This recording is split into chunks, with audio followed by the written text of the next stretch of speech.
Всем день добрый. На столе коробка 6F35. И сейчас покажем немного боли данной коробки.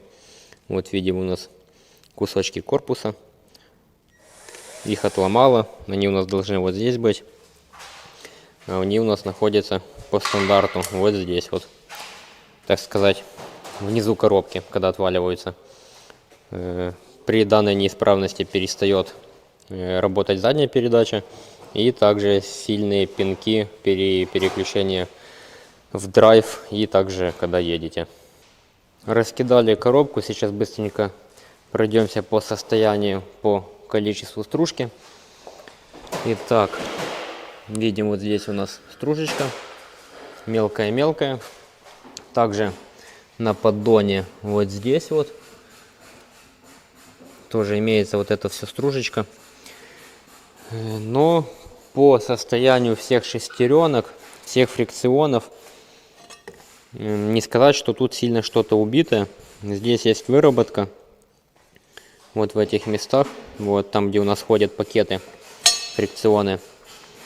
Здесь, также вот на вот этой штуке тоже есть выработка. Но нету какого-то криминального износа, чтобы дало вот такую стружку. Так что отсюда у нас вывод, что в бублике что-то развалилось. И также бублик, видите, уже фиолетового цвета, перегретый. Так что бублик на резку и на ремонт.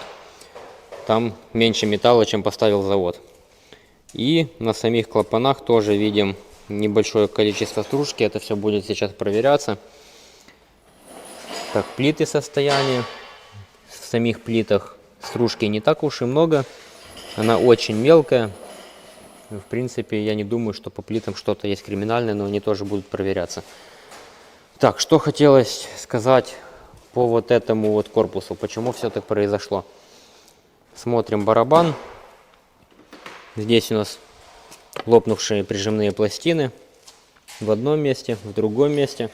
Переворачиваем барабан. Здесь у нас выдавило поршень. Так, сейчас постараюсь найти, где это у нас его выдавило.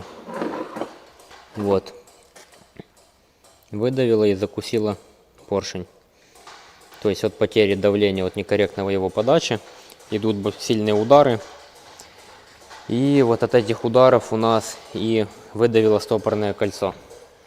В принципе, по насосу, по дифференциалу, по цепям, по всей вот этой механической части, которая у нас там сателлиты, всякие солнечные передачи, по ним все четко и ровно. Но остается вопрос открытый по фрикционным пакетам. То есть есть тоже незначительный износ. Где-то пакеты перегревались. Их также несколько пакетов. Застрял. Так, вот видим, тоже перегревался металлический пакет.